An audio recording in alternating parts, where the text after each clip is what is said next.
Good evening, Oswego, and welcome to WTOP 10 Monday Night News, your connection to Oswego and beyond. I'm Ben Sperduti. And I'm Samantha Damasio. Today is Monday, September 24th, and this is your news, sports, and weather, all before the first commercial break. Let's take a look at your top stories. 10 News starts right now.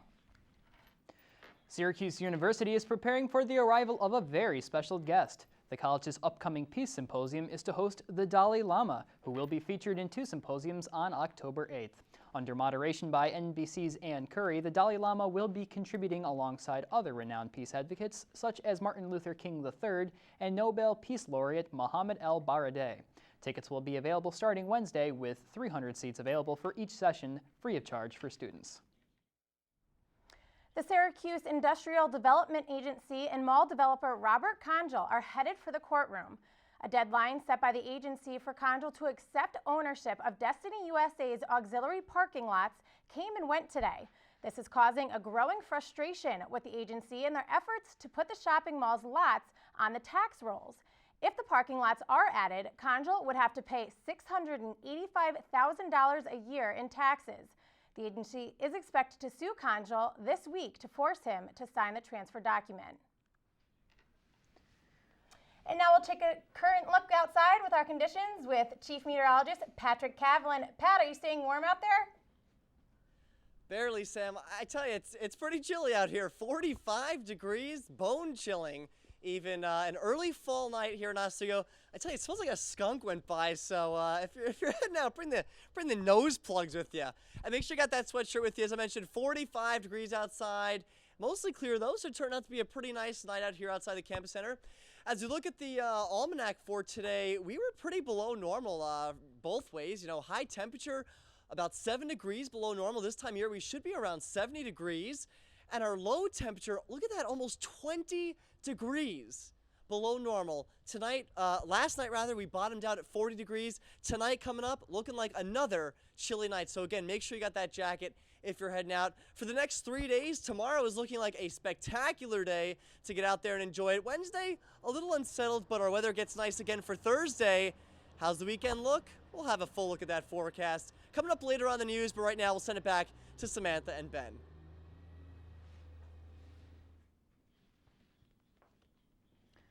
All right, thank you, Pat.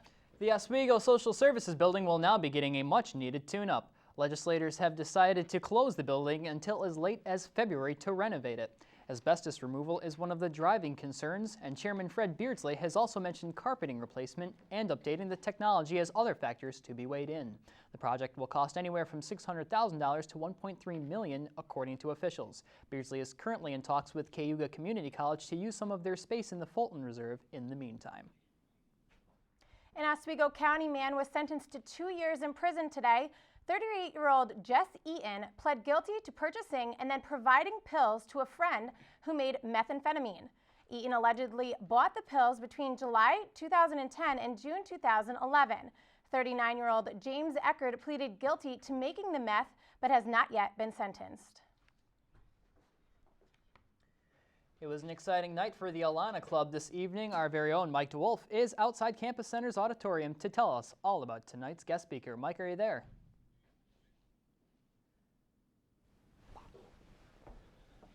A few minutes ago, Tish Norman finished up her keynote speech during the 2012 Alana Conference. Norman, best known for her acting in Boston Public and The Practice, talked about celebrating life and how to succeed after school. She also touched upon different kinds of things like being parts of organizations and being a member of a sorority, herself being an alumna of the Alpha Kappa Alpha sorority.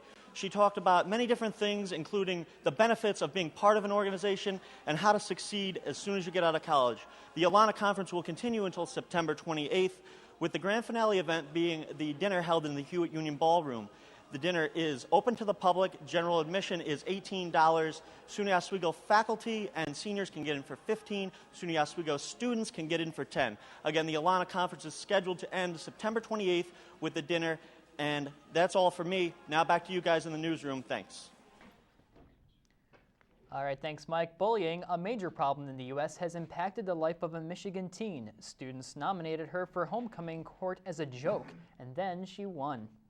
Reporter Andrew Keller has a look at how she is rising above the cruel prank and how her community is rallying around her. Bernice Kropp was both delighted and devastated to find out her daughter was elected to this year's homecoming court. Initially, when I came home from work, she was excited because she had been elected to homecoming court. It wasn't until later in the evening she was in her bedroom and she was upset and crying. At Ogama Heights High School, it's believed that some students decided to nominate and vote for Whitney as a joke, but then she won. Shame on you. You were so hurtful to her, and that's just mean. This video response from one of Whitney's friends was recently posted to YouTube. I am ashamed that my community, that individuals in my community would do this. News of the prank spread quickly throughout the community. When the owners of Wits End Salon heard about it, they immediately reached out to the family. We're going to do her hair as far as an updo or whatever she wants done, and then we will do her nails and her makeup and anything else she wants. And since she'll also need a dress for the dance, the glass slipper stepped in. We took a look at a dress for her, and we're helping her out with a gown, as well as some other community members are involved with the gown, and something for her hair and her footwear, her shoes, to make her feel special. But despite being a victim of bullying, Whitney wanted to make sure the entire class didn't take the fall, so she posted this video on YouTube. I also, people have been saying 2015, the class of 2015 is a bad class. I want you guys to know that the class of 2015 is not a bad class at all. The district is aware of the allegations, but the superintendent did not want to comment on camera until he's gathered more information, but says the district will not tolerate any form of bullying.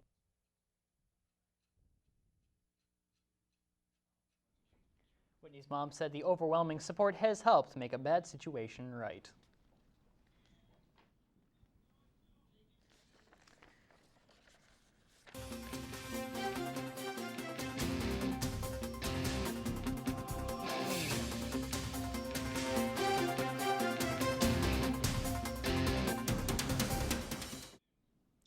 Tyler Hall will be presenting a new unique art exhibit entitled Oswego Art Alums. Apropos in its name, the exhibit will include works by SUNY Oswego alumni young and old. Artists who will be presented were nominated by past and present alumni and staff of the college.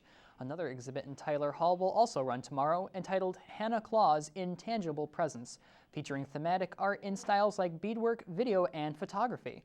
Both events are free and will be beginning at 3:30 Tuesday afternoon. Tomorrow night, the Oswego Cinema is hosting a late-night screening of Jen Silent. This critically acclaimed documentary asks 6 aging seniors who are lesbian, gay, bi, or transsexual about the discrimination against them within the senior care system. The seniors also explain how they handle the fear, isolation, bullying, and abuse they continuously face.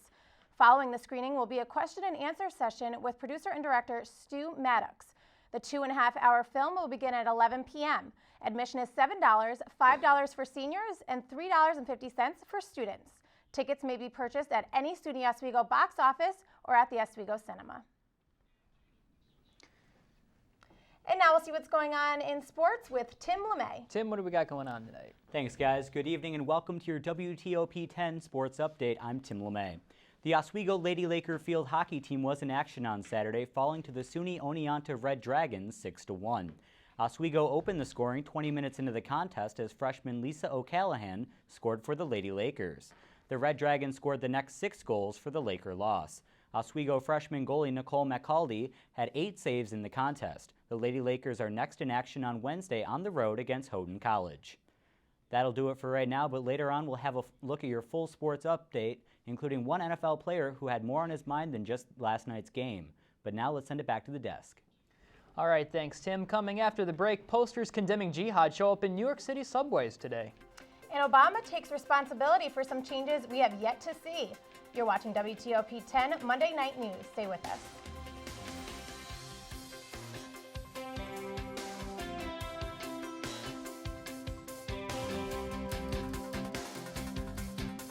Get your Smokey on.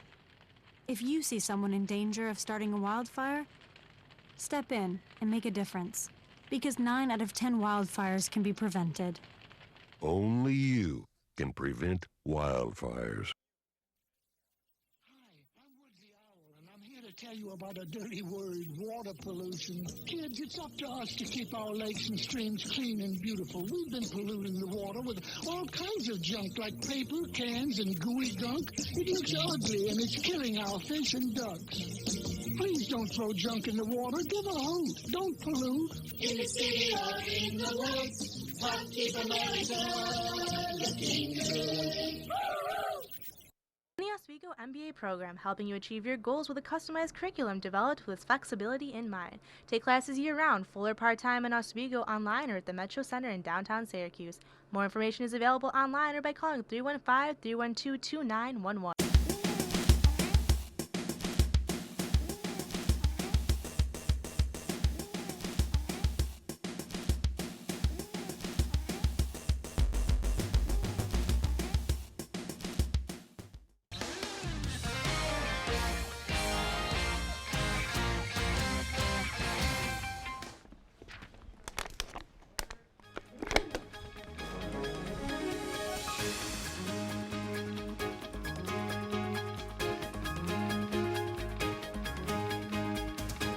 And a good evening, Oswego. Chief Meteorologist Pat Calvin here. Let's take a look at those current conditions outside one more time. 45 bone-chilling degrees out there. A classic fall evening here in Oswego, but under mostly clear skies, so can't complain about that.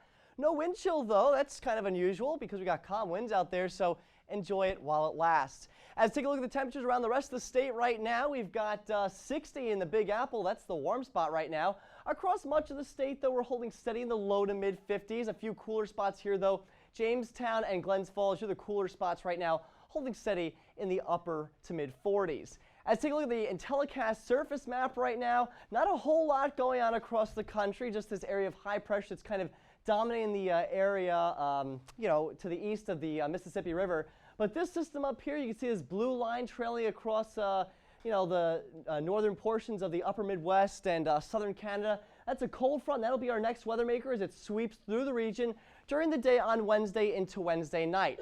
Let's take a look at our regional radar, though, throughout the Northeast. Not a whole lot going on, just a few showers moving across the upper Great Lakes. Going in even closer, though, you can see it's just high and dry. Again, those showers back off to our west shouldn't be affecting us too much into the day tomorrow. So let's take a look at that futurecast right now. 8 a.m. going to class, going to work.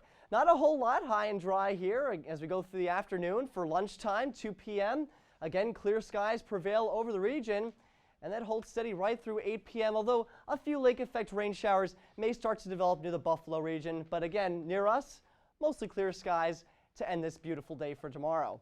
So as we take a more detailed look at tonight's forecast, a few passing clouds, but overall not too bad, mostly clear. Temperatures will be cool, though, in the upper 40s to lower 50s. It'll be cooler as you go further away from the lake, because remember that lake temperature is still pretty warm right now, so that keeps those areas along the shoreline a little bit warmer than the inland areas.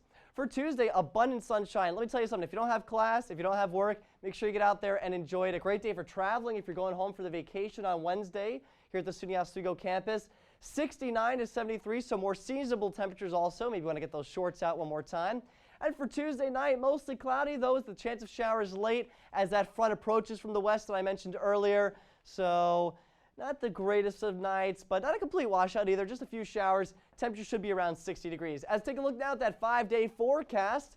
Not a terrible week, really, to be honest. Again, Tuesday looking like a beautiful day. Wednesday, we stay unsettled with those showers around as that front passes through. Thursday, though, we clear out. We dip down a little bit cooler. Temperatures in the lower 60s after the passage of that cool front. And those temperatures continue right through the end of the week into the beginning of the weekend before we encounter maybe a chance of a few more showers to start the weekend. But overall, really can't complain about this forecast, especially after all the rain that we've been getting lately. Definitely. I think it's an appropriate start to the fall, a nice fall week. It's a subtle, It's a subtle change, right? Yes. Not the drastic one that we've seen in the last few hours, those cool temperatures. I mean, it is very chilly outside. Definitely weather I can do without. The Uggs. The Uggs oh today. boy. Well, once the Uggs come out, that is the official. That's the Yes, official it beginning is. of fall right there. I'm not complaining. Neither am I. I mean, I busted out my favorite hoodie and zipped it up nice and tight today. Didn't bother to skip on the beanie either. It's good, it's good and nippy out there. That's for sure. I think we're excited to transition into summer. All right. A new advertising campaign.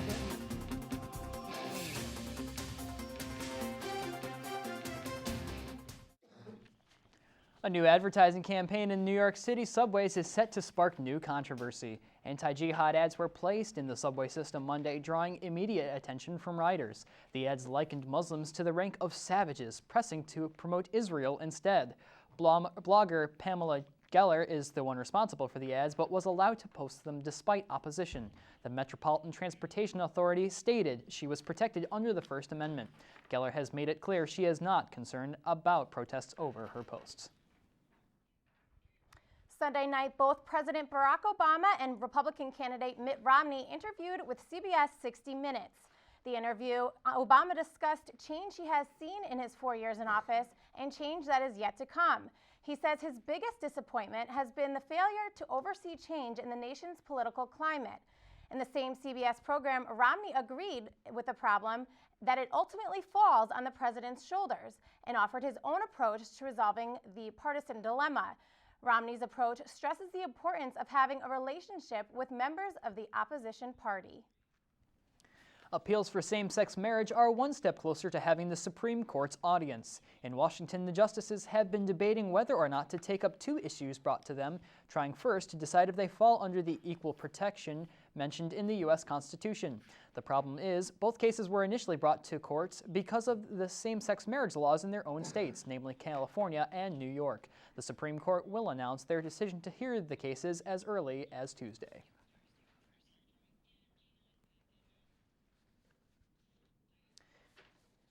The Mitt Romney video that has captured the attention of the political world has been under constant criticism from the Obama campaign. But now Mitt Romney is returning fire, bashing the president's stance on Iran's nuclear program. Andrew Spencer has the details.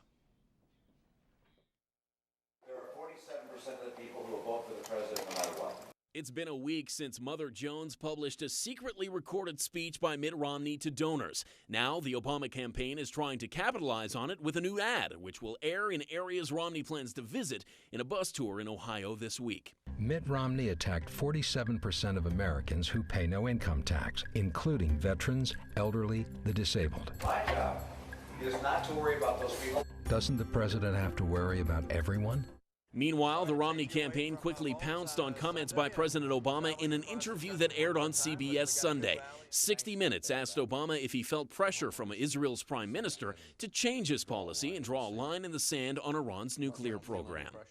When it comes to our national security decisions,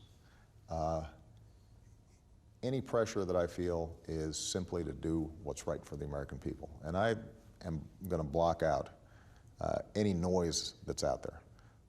Now, I feel an obligation, not pressure, but obligation, to make sure that we're in close consultation with the Israelis on these issues because it affects them deeply.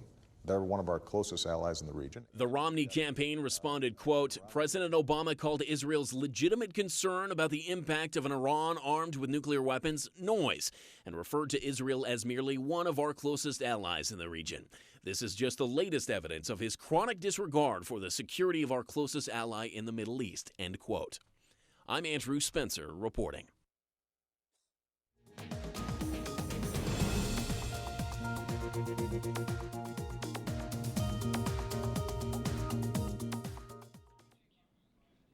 The life of an anti-Islam filmmaker is now on the table for bounty. Pakistani Minister Ghulam Ahmad Ballour announced in resounding seriousness that he was prepared to take the life of the filmmaker with the help of the Taliban and Al-Qaeda.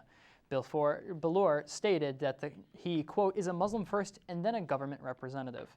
It is unknown who the filmmaker is, but the U.S. suspects it is Nakula Baseli Nakula. With the bounty announced and controversy spiraling, Nakula and his family have reportedly left their home in California and gone into hiding.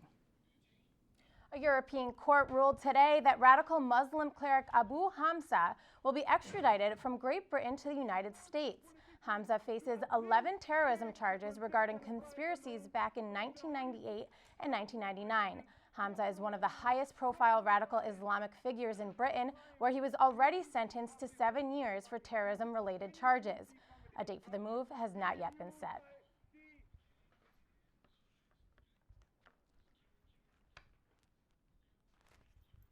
And when we come back, we'll have Marlena Montero taking a closer look inside the Oswegonian. But first, take a look at your late night menu. Stay with us. You're watching WTOP 10.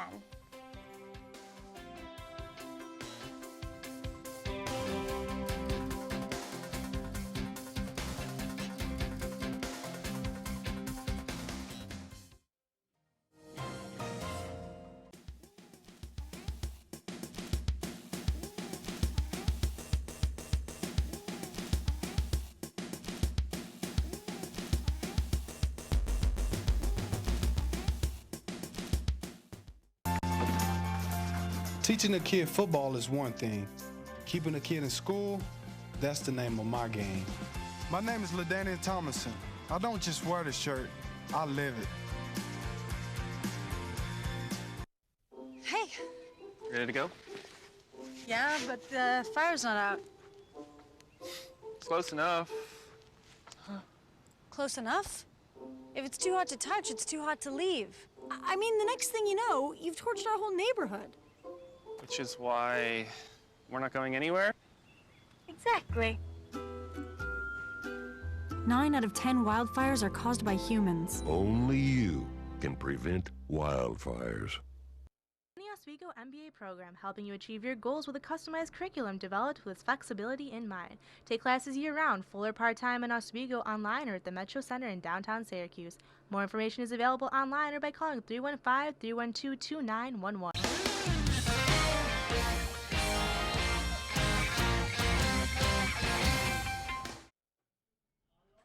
Wondering how to get involved? Marlena Montero is here to give us a rundown on how you can have your voice heard on campus. Thanks, Sam. Good evening, Oswego. Like WTOP, the Oswegonian is a well-known local community media organization. I decided to take a closer look at our neighbors next door. Independent, nonprofit, student-run weekly newspaper. It has been serving the campus and Oswego community since 1935. Readers of the newspaper include over 10,000 students, faculty, and staff on the SUNY Oswego campus, as well as 18,000 residents in the city of Oswego. Amy Hirsch is currently the Oswegonian's new editor-in-chief. The Oswegonian consists of a variety of subjects to appeal to any reader. We have 4 different sections: news, sports, arts and entertainment, and opinion.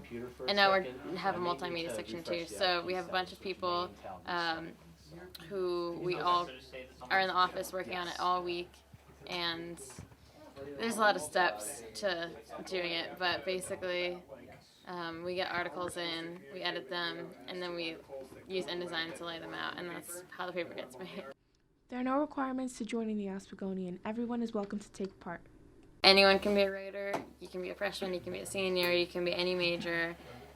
We have photographers, same goes for that. You don't have to be like an art major or something, it could be any major. So those people like are on the e-board, but they're kind of like part of the staff too. So yeah, it's easy to get involved. As every newspaper, meeting a deadline is not easy, but the Oswegonian makes sure to have a good time while doing it. It can get really stressful sometimes because we like work on deadlines, and they're pretty tough deadlines to meet sometimes. But everyone is really funny, and we keep it pretty light in here because otherwise it wouldn't be as fun.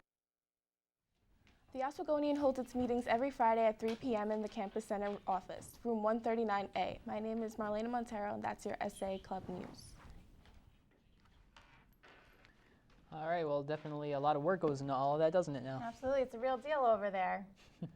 I've never always been partial to the newspaper side of things, but I do know that it is a lot of work that they put into there. It's very, very cut and dry. Absolutely, and they said, they can have a good time, but when it comes down to get serious, they're in it and they meet their deadlines. Absolutely. All right, thanks, Marlena.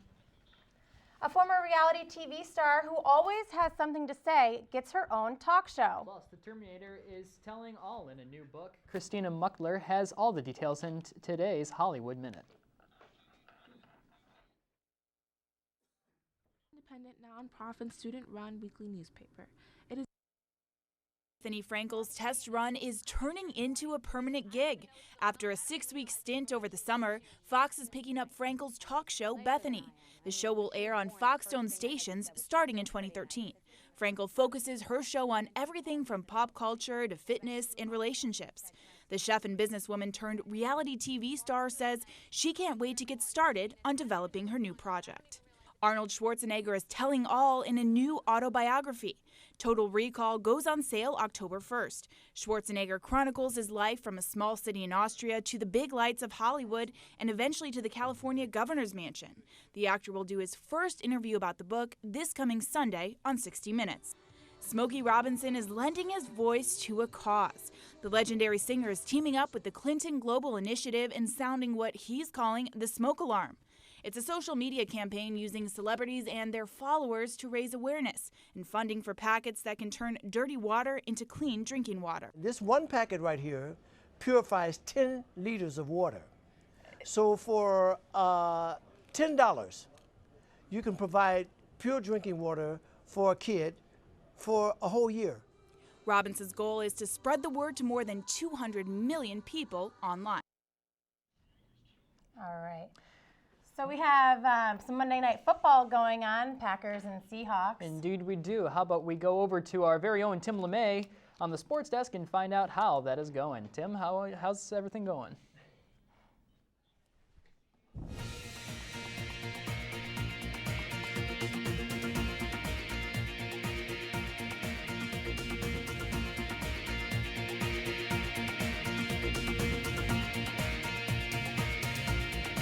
Thanks, guys. We'll get to that in just a second. Welcome back for your full sports update. I'm Tim LeMay. On Saturday, the Lakers soccer team took 2 overtimes to decide their SUNYAC contest against rival SUNY New Paltz. 102 minutes into the game, New Paltz's Matteo Cordini rocketed a bicycle kick from the top right box past Laker goaltender Pat Breen, as New Paltz went on to win 1-0. Breen had 11 saves in net for the Lakers, who are next in action at home on Friday and Saturday as they take on Potsdam and Plattsburgh, respectively. Last night in the National Football League, one player took the field with more than the game on his mind. Baltimore Ravens second-year receiver Torrey Smith had found out early Sunday that his younger brother Tevin Jones had died in a motorcycle accident in Northern Virginia. Smith surprisingly elected to play Sunday night as the Ravens took on the New England Patriots. Smith erupted for 6 receptions and over 127 yards and 2 touchdowns as the Ravens narrowly defeated the Patriots 31-30. Elsewhere in the NFL tonight, the Green Bay Packers hope to get back to a 500 record, traveling west to face off against the Seattle Seahawks. In the first half, it was a complete defensive struggle, with the Seahawks being able to sack Green Bay quarterback Aaron Rodgers 5 times. However, Seattle Seahawks quarterback Russell Wilson connected with Golden Tate for a 41-yard touchdown pass, which currently has them in the lead 7-0. We'll have a full look. We'll maybe have an update later on in the game or in the show. Now I'll send it back to the desk. All right, thank you, Tim. And when we come back, we'll take a look at the lighter side of news and a final look at your forecast. Keep it right here. You're watching WTOP 10 Monday Night News.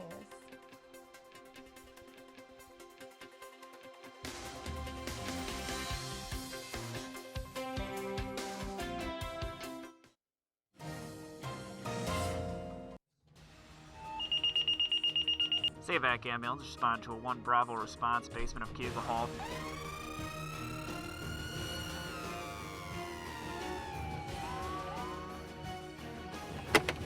Dispatch, SAVAC 1, en route.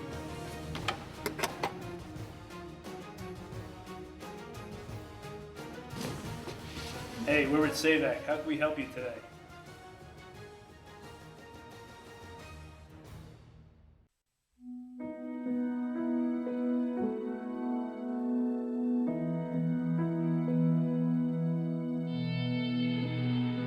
Every year, mothers lose their babies to gun crimes.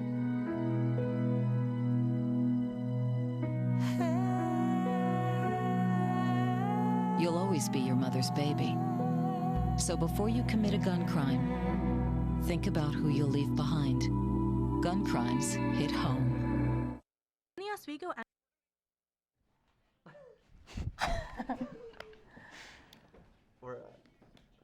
All right, so I'm looking forward to getting one last maybe shorts outfit in tomorrow. Is that what you're promising? Hopefully we get another day with shorts in this week, but then we cool off right after Wednesday. Oh, no.